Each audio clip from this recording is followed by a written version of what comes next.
James. Tell us about some of the wins the Free Speech Union has chalked up in other countries, and what are some analogs to sort of current fights that we might be seeing today in Australia? Well, the Free Speech Union, as Rowan said, has a history in the UK. There are a number of academics in the UK right now. I would say primarily the TERFs, the trans radical feminists, who have come under fire from their universities and are being supported by the Free Speech Union in the UK. There are a number of recent wins in New Zealand. There was a case of an anaesthetist who was almost outed publicly for some tweets that he or she made anonymously on Twitter, that the Free Speech Union came to their defense. In Australia, there's any number of cases that are going on right now. I mean, the way I like to think about this is a bit like an iceberg. You have, above the water, the very visible cases, the Moira Deemings, the Peter Ridds, et cetera, people who are known to have been canceled for what they've said.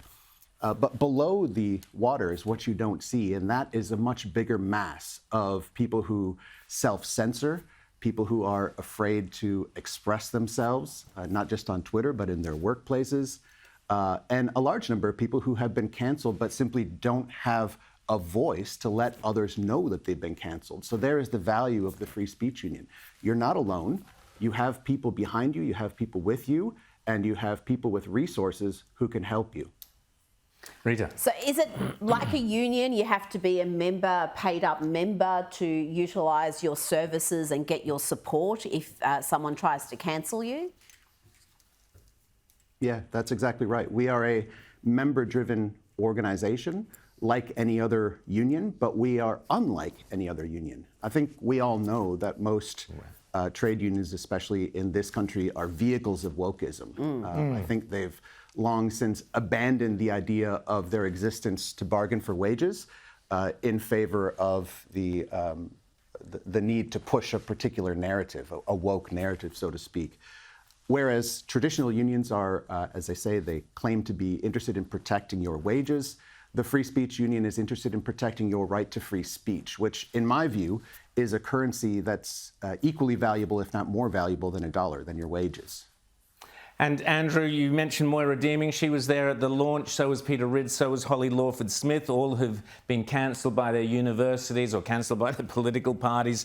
But the key thing, from my opinion, I guess, is that the Free Speech Union is there for those people, as you mentioned, below the surface, who run foul of an HR department or colleagues, turn on them because they've expressed a point of view, a political point of view or a cultural point of view, and they get into all sorts of trouble. You there as the Free Speech Union, you will have lawyers and other people, correct, who are there to help these people. Am I right?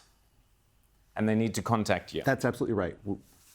That's absolutely right. We have a team of people that are there to help. We are here to defend liberty. It is liberty and freedom that made this country great. I don't think people ask that question of what made this country great. It's not the natural resources.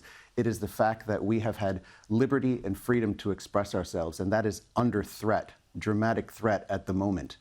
It's important because liberty enables creativity, creativity enables problem solving, and problem solving enables economic growth.